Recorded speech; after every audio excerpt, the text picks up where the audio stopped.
और बाजी ने कहा कि मेरा राज्य सुरक्षित पहुंच चुका है।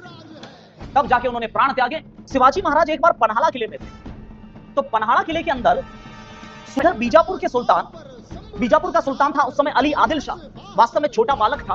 वहां की बड़ी बेगम साहिबा ने शिवाजी को गिरफ्तार करने के लिए सिद्दी जौहर को भेजा।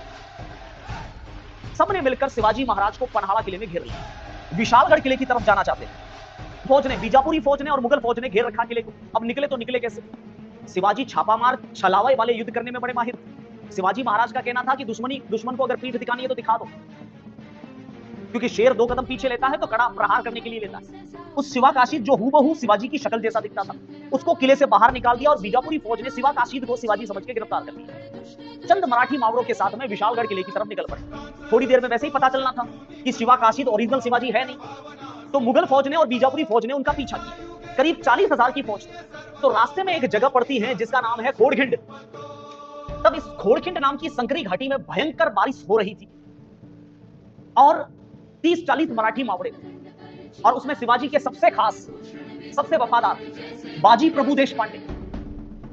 बाजी ने शिवाजी को कहा कि राजे आप यहां से विशालगढ़ निकल जाइए, मैं इस बीजापुरी और मुगल फौज को यहां अकेला रोकता हूं। तो शिवाजी ने कहा कि आपको मैं खतरे में नहीं डाल सकता। तो बाजी ने कहा कि मैं आपको राजे, आपको सुझाव नहीं दे रहा हूं, आदेश दे रहा हूं, आप जाइए। काफी बूढ़े थे बाजी, आदेश दे रहा हूं, क्योंकि आप बचे तो ब्राह्मणों का जनेऊ और औरतों की इज्जत इन मुगलों से बचा पाएंगे। तो बाजी चंद मराठी मावड़ों के साथ में इस खोड़खिंड की घाटी में रुके और शिवाजी महाराज को विशालगढ़ की तरफ भेज दिया। और बाजी ने कहा था कि जब तक आप विशालगढ़ किले पहुंचे तो राजे वहां जाकर तोपों की सलामी दीजिएगा। जब तक आपके तोपों की सलामी की आवाज सुनाई नहीं देगी तब तक बाजी के शरीर के अंदर से प्राण नहीं निकल सकते। और इन 40,000 मुगल बीजापुरी फौज को मैं इस घाटी से पार करने नहीं दूंगा। क्या भयंकर युद्ध किया इस बाजी प्रभु देशपांडे ने। अकेले मिलकर दोनों हाथों में 2-2 तलवारें लेकर इस खोड़खिंड घाटी के 40,000 सैनिक मार दिए, किसी को भी घाटी पार करने नहीं दी। और जब तक शिवाजी महाराज विशालगढ़ पहुंचकर तोपों की सलामी नहीं देंगे तब तक बाजी के प्राण नहीं निकल सकते। जब तोपों की सलामी की आवाज सुनी तो बाजी के प्राण निकले और बाजी ने कहा कि मेरा राज्य सुरक्षित पहुंच चुका है।